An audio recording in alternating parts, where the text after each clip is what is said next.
আল্লাহ নাই ডবিরে বোঝেন না? ওই যে পানির ভিতরে জ্বললে বাতি ঝড় বাতাসে নেবে না, ল্যাংটা বাবার মুরিদ হইলে নামাজ রোজা লাগে না। আছে না নাই? যে পীর সাহেব বলবে নামাজ রোজা লাগে না, ওটা পীর না টাটকা শয়তান। কয় সিজদার মধ্যে একটা সিজদা দিবি জান্নাত পার হয়ে জাহান্নামে পড়বি। এরকম ভণ্ড আছে না না? যারা নারী পুরুষ একত্রে হয়ে জিকির করে, লাফালাফি করে, গান গায়, কেরমান কাতিবিন রোজা হাশরের দিন আল্লাহর দরবারে যদি করে অভিযোগ, হায় হায় মাওলার দরবারে যদি করে অভিযোগ, আমি বলবো দুনিয়ায় ছিলাম হেলাল বাবার লোক, আমি বলবো দুনিয়ায় ছিলাম ল্যাংটা বাবার লোক। এরকম ভণ্ড ছিল না? এই ভণ্ডদের কাছে যাওয়া যাবে না। এরা নারী পুরুষ একত্রে খালি আল্লাহ নাই রসুল নাই, খালি কোতাকুতি। কি কবু কুতিস কে কথা কন ঠিক কিনা? আল্লাহ যুবকদের হেদায়েত দান করেন, জোরে বলুন আমিন। তাহলে ভণ্ড পীর যেখানে পীর ছিল শাহজালাল, শাহপরান, শাহ মাকদুম, বাইজিদ বুস্তামি, আব্দুল কাদের জিলানী, আল্লামা খাজা মঈনুদ্দিন চিশতি রহমতুল্লাহ আলাইহি, রংপুরের কেরামতুল্লাহ, বগুড়ার শাহ সুলতান, রাজশাহীর শাহ মাকদুম, বাগেরহাটের খান জাহান আলী। এই বড় বড় আল্লাহওয়ালাদের কারণে এদেশে ইসলামের প্রচার হয়েছে। আল্লাহওয়ালা খুবই ভালো জিনিস। আল্লাহ বলে তোমরা সত্যবাদীদের সঙ্গী হও।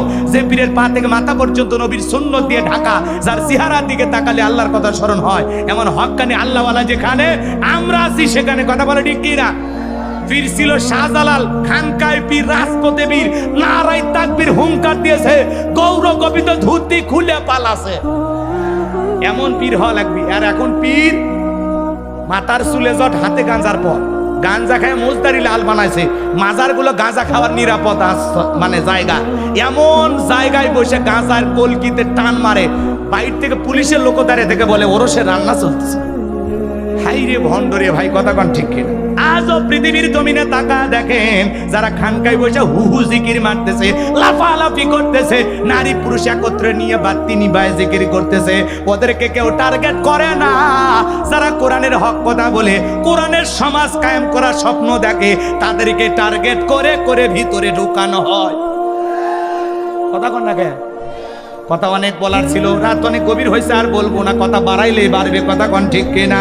সামনের দিকে যায় বাজান গো আমার। না না, ওই যে ভণ্ড বীরের কিছু কথা বলতে চাইছিলাম, ওই কথার বাড়াবো। ওগুলো ভণ্ড বীরের মেল আওয়াজ শুনছেন, শোনেননি? কথা কন যাই, রাত গভীর হয়েছে, বগুড়ার মানুষ ওটা ভাষা কইরেন না। গুনাহগারকে কয়েকটা কথা একটু শেষ করে দিতে দিতে দেন, যেহেতু ফিরাউনের কথা শুরু করেছি। কি কর বাইরে সাইজ করা লাগবে না, ফাইনাল খেলা খেলে দম। কথা কন ঠিক কিনা? এতে রাত থাক আর যাক। কথা কন ঠিক কিনা? চলেন সামনের দিকে যায়। ফিরাউনের মাথায় টেনশন ধরে গেল, তখন হামানকে ডেকে বলে, এ হামান এই দিগায়। হামানের মাথায় কোনো চুল ছিল না, সাদে বান নাই, বাম পাল্লট, পুরো মাথা ছিল ভারতের দমদম এয়ারপোর্ট। হামানকে ডেকে বলে, হামান রে, আগামী 3 মাসের মধ্যে মুসা নামের একটা ছেলে জন্মগ্রহণ করবে, ওর কারণে রাজত্ব পাওয়ার ক্ষমতা থাকবে না, এটা তো মেনে নেওয়া যায় না। হামান ডেকে বলে, নেতা টেনশন নাই, মাইট ইজ রাইট, জোর যার মূল্য তার, পাওয়ার রাজত্ব ক্ষমতা আমাদের হাতে, আমরা যা বলবো মিশরের জনগণ তাই মানতে বাধ্য। বলে কি করতে চাস? বলে যত ছেলে সন্তান জন্মগ্রহণ করবে সবাইকে একে একে জবাই করে দুনিয়ার বুক থেকে বিদায় করে দেব, তাহলে আপনার শত্রু মুসার জন্ম হবে না। এই কথা শোনার পর ফিরাউন ডেকে বলে, হামান রে, আসলেই তোর মাথায় বুদ্ধি আছে, তবে শোন, ছেলেগুলোকে জবাই করবি, মেয়েগুলোকে জবাই করবি না। তার মানে ছেলেদের মধ্যে আমার শত্রু আছে, মেয়েদের মধ্যে কোনো শত্রু নাই। তার মানে চোর হলেও মানুষ ভালো, মোবাইল নিয়ে গেল, সিম কার্ড খুলে দিয়ে গেল। কথা বলেন ঠিক কিনা? এবার মুসার সন্দেহ জবাই করা শুরু হয়ে গেল। ছেলে হইছে খবর পাইলে যায় জবাই করে। মুসা মাত্র কয়জন? আরো আসতে কন। মুসা মাত্র একজন। আর জালেমেরা যাই ছেলে হইলে জবাই করে, ছেলে হইলে জবাই করে। এজন্য জালেমদের কাছে অপরাধ করে একজন, আর জালেমেরা সেই অপরাধের শাস্তি পুরো জাতির মানুষের উপরে চাপাইয়া দেয়।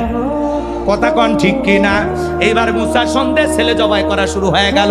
3 মাস অতিবাহিত হয়ে যাওয়ার পর দবিরাকে বলা হয়, দবিরা রে, এইবার গবেষণা করে দেখ। দবিরা গবেষণা করে বলে, নেতা যদিও 3 মাসের মধ্যে হাজার হাজার বনি ইসরাইল মায়ের বুক খালি কইরা সন্তানগুলোকে জবাই করে দুনিয়ার বুক থেকে বিদায় করে দিয়েছেন, কিন্তু আপনার পথের কাটা মুসা এখনো মরে নাই, মায়ের কোলে জীবিত আছে, সুস্থ আছে, কিন্তু কোন বাড়িতে আছে এইটা বলার ক্ষমতা আমাদের নাই। চিৎকার মেরে বলেন আল্লাহু আকবার। ওয়া মাকারু ওয়া মাকারাল্লাহ ওয়াল্লাহু খায়রুল মাকিরিন। খেলাকার আল্লাহ চাই মুসারে বাঁচাইতে, আর ফেরাউন চাই মারতে। ওর 14 গোষ্ঠী এক জায়গায় হয়ে মারতে পারবে না। ভালো করে বোঝেন বাজান গো আমার। এইবার ফিরাউন মাথা গরম হয়ে গেল, সেনাবাহিনীদেরকে ডেকে বলে কি করলা, এতগুলো মারলা, আসল তাই তো মরে নাই, যাও এলাকায় তল্লাশি চালাও, যে জায়গায় ছেলে সন্তান পাইবা ধরবার জবাই করবা, আমার মাথার টেনশনটা দূর করো। এইবার চতুর্দিকে সেনাবাহিনী নেমে পড়লো। একদল সেনাবাহিনী মুসা নবীর বাড়ির দিকে রওনা করেছে। মুসা নবীর বড় বোন নাম তার মারিয়ম ডেকে বলে মা, ওই যে ফিরাউনের সেনাবাহিনী দেখা যায় মা, আর বুঝি ভাইকে বাঁচানো গেল না, ভাইকে তুমি কই লুকিয়ে রাখবা।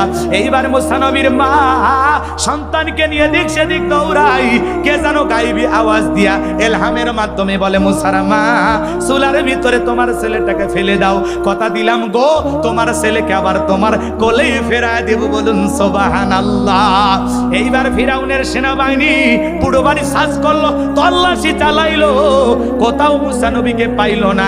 ওরা যখন ব্যর্থ হয়ে ফিরে চলে গেল, মুসা নবীর মা চুলার ভিতরে তাকায়া দেখে মুসা নবী চুলার ভিতরে পড়ে মুস্কি মুস্কি হাসে। সন্তানটাকে কোলের মধ্যে নিলেন, গালে মুখে সুমা খাইলেন। আবারও কে যেন ইলহামের মাধ্যমে আওয়াজ দেয় বলে মুসার মা, কতদিন জালেমদের ভয়ে লুকিয়ে রাখবা, সিন্ধুক একটা বানাইয়া দরিয়ার বুকে ভাসায়া দাও, কথা দিলাম গো তোমার ছেলেকে আবার তোমার কোলে ফেরায়া দেব, বলেন আল্লাহু আকবার। মুসা নবীর মা টেনশনে পড়ে গেলেন, সিন্ধুক পাবেন কোথাল। সকালবেলা কে যেন ডেকে বলে মিস্ত্রি লাগবে মা, আমি একজন মিস্ত্রি। মুসা নবীর মা এইবার ডেকে বলে মিস্ত্রি দিকে আসো। মিস্ত্রি যখন কাছে এসেছে ডেকে বলে বাবা তুমি কি বানাইতে পারো। মিস্ত্রি ডেকে বলে মা, আপনি যদি মনে করেন এমন একটা সিন্ধুক আপনার দরকার, যেই সিন্ধুকের ভিতরে আপনার সন্তানকে তুলে দরিয়ার বুকে ভাসায়া দিবেন, মা গো মা আপনি চাইলে এরকম সিন্ধুক আমি বানাই দিতে পারি। এই কথা শোনার পর, মিস্ত্রির কথা শোনার পর মুসা নবীর মা ডেকে বলে বাবা এইরকম একটা সিন্ধুক তো আমি মনে মনে খুঁজতেছি, এরকম একটা সিন্ধুকে আমার দরকার। মিস্ত্রি বলে মা ভিতর থেকে একটু পানি নিয়ে আসেন, যন্ত্রপাতি আছে ধার দেওয়ার জন্য পানি লাগতে পারে, আবার না হলেও চলবে। মুসা নবীর মা এইবার ভিতর থেকে পানি নিয়ে এসে দেখে মিস্ত্রি সুন্দর একটা সিন্ধুক বানায়া দাঁড়িয়ে আছে। আল্লাহু আকবার। এবার সিন্ধুকটা হাতের মধ্যে দিয়ে মিস্ত্রি শুধু দৌড়ায়। মুসা নবীর মা পেছন থেকে ডাইকা বলে মিস্ত্রি লোহার পয়সা কি নিবা না, কাঠের পয়সা কি নিবা না, তোমার পারিশ্রমিকের দামটা কি নিবা না। মিস্ত্রি রেখে বলে মা যারা বিপদে পড়ে তাদের আমি উপকার করি, বিনিময়ে টাকা পয়সা গ্রহণ করি না। মুসা নবীর মা বলে মিস্ত্রি এই বিপদের দিনে লোহার পয়সাও নিলা না, কাঠের পয়সাও নিলা না, তোমার পারিশ্রমিকের দামটাও নিলা না, অন্তত তোমার নামটা বলে যাও, মাঝে মাঝে তোমার কথা মনে হলে আল্লাহর কাছে তোমার জন্য দোয়া করব।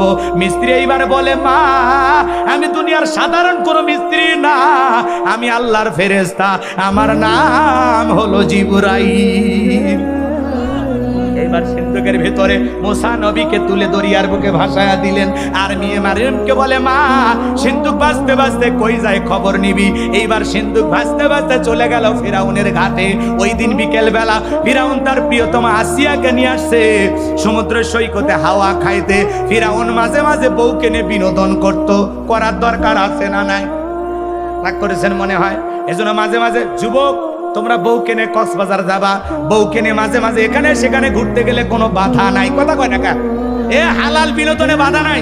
বউকে ঢিলা ঢালা বোরকা পরায়, পর্দা করায়, হাত মোজা পা মোজা লাগাইয়া কক্সবাজার সমুদ্রের সৈকতে দাঁড়ায় বলবে বিবি রে তাকায় দেখো আল্লাহর সৃষ্টি কত সুন্দর, সমুদ্রের ঢেউ, পাশে দাঁড়িয়ে আছে আমার সোনা বউ। বিবির মন খুশি করার জন্য মাঝে মাঝে কক্সবাজার নিয়ে যাবেন, চিড়িয়াখানায় নিয়ে যাবেন। রাগ করেন না, কথা বাড়ানো যাবে না। মহিলাদের আলোচনা করার ইচ্ছা ছিল, আমি আর এদিক সেদিক যাইতে চাচ্ছি না। ঘটনাটা জায়গা মতো নিয়ে যায়, ফিরাউনক সাইজ করে সবাই বাড়ির যায়। কথা কয় না কে? বিরক্ত হচ্ছেন? শোনেন, ধান কাঠ এমন কাঠ কি তোমার দেশে পাওয়া যায়? ফিরাউন সিন্ধুকটা নাইরা ছেড়ে ডেকে বলে বিবি রে এমন কাঠ আমি কেন, আমার বাপ দাদা 14 পুরুষও কেউ দেখে নাই। এইবার আসিয়া ডেকে বলে স্বামী গো এটা ভিনদেশি কারো সন্তান, বাঁচতে বাঁচতে আমাদের ঘাটে আসছে, এই ছেলেটাকে আমি মারতে দেব না, একে পালক পুত্র হিসাবে আমি একটু লালন পালন করতে চাই। বলেন মারহাবা। ফিরাউন চিন্তা করে এতগুলো মারলাম, মুসা খুঁজে পাইলাম না, বউ একটা ছেলেকে দেখে বায়না করেছে, এই ছেলেটাকে ঠিক আছে দিয়ে দিলাম। কথা কয় না? অনেক কঠিন স্বামীও মাঝে মাঝে বউয়ের কাছে দুর্বল হয়ে যায়, কথা কন ঠিক কিনা? আর নারীর কাছে দুর্বল হবি না এমন পুরুষই নাই, কথা কয় না?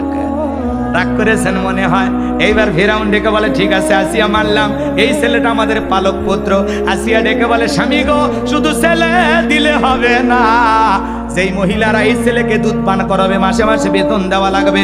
আপনি মহিলাদের খবর দেন, এই ছেলে যার দুধ পান করবে তাকে মাসে মাসে বেতন দেওয়া হবে। ফিরাউন ডেকে বলে আমি তাতে রাজি। কথায় আছে যেখানে বাঘের ভয় সেখানে রাত হয়। যারে খুঁজতেছো মারার জন্য আল্লাহ তোমারে দায়িত্ব দিল, তারে লালন পালন করার জন্য। বলেন আল্লাহু আকবার। আচ্ছা বলেন তো, যারে খুঁজতেছে মারার জন্য তার বাড়িতে যদি আশ্রয় দেওয়া যায় এর সাথে নিরাপদ আছে? যেমন অনেক জায়গায় বলে আমরা অমুক দলের লোক, যখন অবস্থা খারাপ আমরা ওই দলের লোককে আমার বাড়ির জায়গা দিচ্ছি না। আমি অনেক জায়গায় বক্তব্য শুনছি, আমি নাম আর প্রকাশ করলাম না। আপনি যেই দল এখন পাওয়ারে আছে তার বাড়ির যা যদি আশ্রয় নেন, আপনাকে আর পুলিশ ধরবি? তাহলে আত্মীয় ওই দলেও দুই একজন থাকা লাগে। কথা বোঝেন বোঝেন, না বুঝলেই বিপদ, আর বুঝলেই ভালো। খাইলেন অবস্থা খারাপ, ওর বাড়ির যা 2-4 মাস খাবে, ওর বাড়ি যাবি কেউ? বোঝা লাগবে, বুঝছেন? আর তো ক্লিয়ার করার দরকার নাই। বগুড়ার মানুষ না বুঝলে কি আফ্রিকার মানুষ বুঝবে? লিল্লাহে তাকবীর। এবার হাজার হাজার মহিলা লাইন দিয়েছে, নবী মুসাকে কোলে নেয়, স্তন কুলে মুখ লাগায় দেয়। আল্লাহর পয়গাম্বার কোন মহিলা দুধ পান করলো না। সুবহানাল্লাহ। সমস্ত মহিলারা চলে গেল। এইবার ওই যে বড় বোন নাম হলো কি মারিয়ম, ঈসা নবীর মায়ের নাম মারিয়ম, আর মুসা নবীর বড় বোনের নাম ছিল মারিয়ম। ডেকে বলে আসিয়া ও রানী, আমার কাছে একটা ধাত্রীর খবর আছে, আমার বিশ্বাস এই ছেলে তার দুধ পান করতে পারে, তাই নাকি? বলে হ্যাঁ। এইবার কৌশলে 2জন লোক পাঠাইয়া মুসা নবীর মাকে ফেরাউনের দরবারে নিয়ে আসা হলো। মুসা নবীকে কোলের মধ্যে নিয়ে স্তন কুলে যখন মুখ লাগায়া দিয়েছে, আল্লাহ নবী মুসা আলাইহিস সালাম মায়ের স্তনে দুধ খাওয়া শুরু করেছে। বলুন সুবহানাল্লাহ। নবীদেরকে শিশুকাল থেকে জ্ঞানী বানিয়েছেন কে? কোনটা মায়ের স্থান আর কোনটা অন্য মহিলার স্থান সেটা বুঝছে। স্তন দেখেও টের পাইছে। কথা কন না কেন? রাগ করেছেন মনে হয়? এটা কার ইশারায়? আরো জোরে বলেন কার ইশারায়? এবার আসিয়া বলে আপনার বেতন ডাবল, থাকার কোয়ার্টার ফ্রি, এই ছেলেটাকে দুধ পান করাবেন আর আমার বাড়িতে থাকবেন। মুসা আলাইহিস সালামের মা ডেকে বলে ও রানী আসিয়া, এই সন্তানটাকে যদি দুধ পান করাইতেছেন আপনার বাড়িতে নয়, আমি থাকবো আমার বাড়িতে। বলে আমি তাতেই রাজি আছি, মাঝে মাঝে ছেলেটাকে একটু দেখায় নিয়ে যাবেন, ছেলেটাকে না দেখলে আমার ভালো লাগে না। মায়ের চাইতে মাসির দরদ বেশি, মারহাবা কন আর জোরে কন। কষ্ট হচ্ছে। মুসা নবীর মা পৃথিবীর প্রথম মা, যে মা তার আপন ছেলেকে দুধ পান করাইয়া মাসে মাসে বেতন পাইছে। দুনিয়াতে আর কোনো মা সন্তানকে দুধ পান করায় বেতন দিত? তাহলে মুসা নবীর মা পৃথিবীর প্রথম মা। আল্লাহু আকবার বলেন। একটু কথাগুলো মনে রাখবেন, কোন কোন ঘটনা পৃথিবীতে প্রথম। অনেক কথা বলা যায়, এগুলো একটু মাথায় রাখবেন। আল্লাহ বোঝার তৌফিক দান করুন। জোরে বলেন আমি। দুধ পান করানো শেষ হয়ে গেল, সংক্ষিপ্ত করে দিয়ে যায়, কথা অনেক বেশি আছে, সংক্ষিপ্ত করে দিয়ে দিলাম। এ বাজান গো আমার, মুসা নবী এইবার চলাফেরার বয়স উপনীত হয়েছে। আসি একদিন সন্তানটাকে কোলের মধ্যে নিয়ে ফিরাউনকে দিয়ে বলে শোনো, সন্তান একটু কোলে নাও, মানুষ দেখলে মনে করবে ছেলে তোমার না, ধরো একটু কোলে নাও, আদর করো। এই কথা বলে ভিতরে চলে গেল। মাঝে মাঝে দেখবেন মা বোনেরা যখন বিরক্ত হয়, রাগান্বিত হয়ে সন্তান কোলে দেয়, ধরো সামলাও, বাপু যেমন খারাপ হয়েছেও তেমন একটা খারাপ, সারাটা জীবন জালে মারলো, বাপু জালে মারলো, হয়েছেও একটা জ্বালানোর জন্য। কথা বলে আর রাগান্বিত হয়ে বাচ্চা কোলে দেয়। বগুড়ার মা বোনেরা অবশ্য দেয় না, এগুলো মহিলা সব জান্নাত থেকে পালিয়ে যাচ্ছে, এরা স্বামীর ওপর রাগ দেখায় না। কথা বলে সন্তান কোনো কি একটু যদি দুষ্টুমি করে, কয় বাপের কিছুই ছাড়েনি, বাপু যেমন খারাপ তেমনি বাপের মতোই খারাপ। কথা কন না কে? আর যদি ভালো হয় কি বলবে? মা যে ভালো। ও খারাপ হলে সব বদনাম বাপের, আর ভালো হলে সব গুণ মায়ের। বাপরে বাপ, পৃথিবীর আদর্শ মা হোক, মায়েরা আদর্শবান হওয়া ভালো হোক। আমাদের গেলেই গেলে আমরা পুরুষ মানুষ, আমরা সারা জীবন ওদের নির্যাতন সহ্য করার জন্য জন্ম নিয়েছি, জন্ম থেকেই চলছি আমরা। কথা কয় না কে? করা তাও শান্তি থাক। শোনেন, ঘরের বউ ঠান্ডা, সব ঠান্ডা। ঘরে যায় যদি শান্তি না পান, জীবনে কোথাও সুখ পাবেন না। ঘরের সুখটা খুব দরকার, কথা কোন ঠিক কিনা? এমন বউ নিন না, ওই যে কয়েকদিন আগে এক মহিলা ঝগড়া লাগে, স্বামীর কানত কামড় মারে কান ছিঁড়ে ফেলে দিছে। এইরকম বউ যার দুনিয়াতে জাহান্নাম তা, কথা কোন ঠিক কিনা? তো যাই হোক, নাই মা বোনদের আলোচনার শেষের দিকে যদি হয় করে দেবো নীতি একদিন। আল্লাহ মা বোনদের কবুল করুন, জোরে বলেন আমিন। শোনেন বাজান গো আমার, এইবার ফেরাউন মুসা নবীকে কোলের মধ্যে নিয়ে, চেহারাটা বড় সুন্দর, চেহারা দেখে একটু পছন্দ হয়েছে, আদর করতে মনে ইচ্ছা জাগে। কথা বলতে কাফের হলেও মানে এত সুন্দর মুসা নবী দেখে মায়া লাগে। কিছু কিছু ছেলে পেলে দেখেন না, গুল্লু গালু চেহারা দেখে মানে আদর করতে মন চায়, কথা কয় না কেন? এইবার সুমা খাবার নিয়তে যখন ঠোঁটটা বাড়াইছে, এমন একটা কষি হাত দিয়ে থাপ্পড় লাগায় দিয়েছে 12 মণ ওজনের। ওই থাপ্পড় খাইয়া ফিরাউন চিৎকার মেরে উঠছে। আশেপাশে জনগণ শব্দ উড়াইছে, বলে নেতা এত জোরে চিৎকার মেলেন, ব্যাপারটা কি? ছেলে যে থাপ্পড় মারছে এ কথা জনগণ জানলে কি ইজ্জত থাকে? তখন বলে আমার বাড়ি, আমি চিল্লাইছি, আমি তোদেরকে ডাকছি, যা চোখের সামনে থেকে সরে যা। ওদেরকে দাঁড়িয়ে দেওয়ার পর আসিয়াকে ডেকে বলে, আসিয়া রে, এ আসিয়া আয়, আয় তাড়াতাড়ি করে আয়। আসিয়া বলে কি হয়েছে? সারের মতো চিল্লাও কে? কই চিল্লাবো না, এই ছেলের চোখে মুখে যে আগুন দেখছি, মুসা ছাড়া কেউ না, তরবারি আন, জবাই করি, পথের শত্রু দূর করি। আসিয়া বলে ছেলে কি করছে? বলে ছেলে আমার গালে থাপ্পড় মারছে। আসিয়া বলে ঢং করা জায়গা পাও না, এই ছোট মানুষ কোনোদিন তোমার থাপ্পড় মারতে পারে? এইবার ফিরাউন ডেকে বলে, বিবি রে, কেমনে তুরে বুঝাবো? গাল তো তোর ছিল না, গাল ছিল আমার। মজা কি আমি টের পাইছি, এর থাপ্পড়ের ওজন বুঝা দেয় এই ছেলেটাই ভবিষ্যতে মুসা হবে। সুবহানাল্লাহ, জোরে কর। এখানে আরো কিছু ঘটনা আছে, বলার সুযোগ নাই, একটু কাটছাট করে দিলাম। মুসা নবীর বয়স হয়ে গেল 25 বছর। 25 বছরের টকবকে যুবক। দেখেন কিপ্তের বনি ইসরায়েলের মধ্যে লাগছে ঝগড়া। মুসা আলাইহিস সালাম যা বলে, এ কিপ্তি ফিরাউনের লোক, সব জায়গায় নেতার গরম দেখাস। মানে কিপ্তিরা হলো ফিরাউনের লোক, নেতার লোক হলে একটু গরম নাই। দেখেন না, কেউ কেউ বলে হাত কেটে নেবো, অমুক মার্কায় ভোট না দিলে হাত কেটে নেবো। হাত মনে আর বাপ বানিয়ে দিছে, আশিস কাটবে, আশিস, কথা কন না কে? যে হাত দিয়ে হাত কাটবে আসি, ওই হাত আবার তোর গলায় ঝুলে দেব।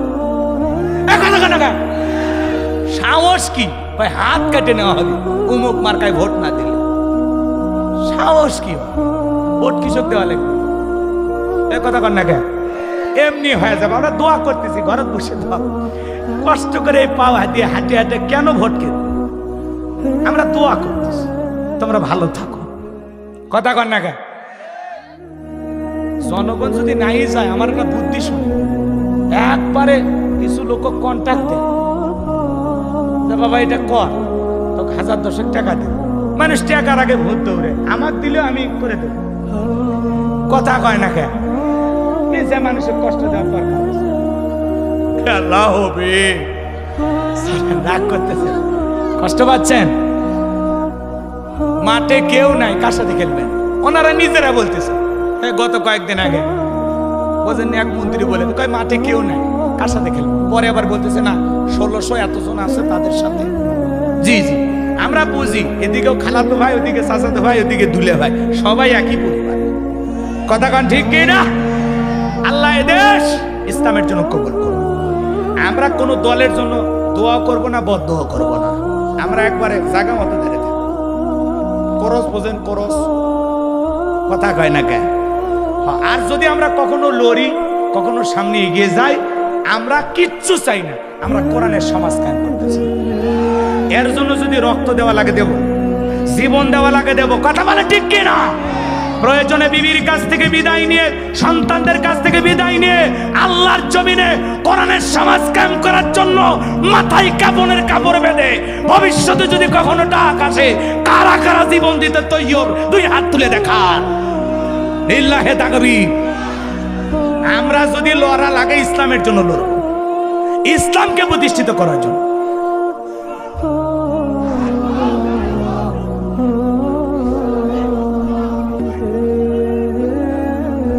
এদিকে খেয়াল করেন, আলেমদের সমস্যা নাই, আলেমেরা জেলখানায় গেলে সম্মান কমে না, আল্লাহ বাড়ায়। এর বাস্তব প্রমাণ মুফতি আমির হামজা ভাই, কথা বলা ঠিক না? এই যে 3 বছর বন্দি খাঁচা থেকে বের হয়েছে, ঢাকায় একটা মাহফিল করেছে, ঢাকায় নতুন ইতিহাস, লক্ষ লক্ষ মানুষ, প্যান্ডেলে জায়গা আটে না। আল্লাহু আকবার বলেন। একজন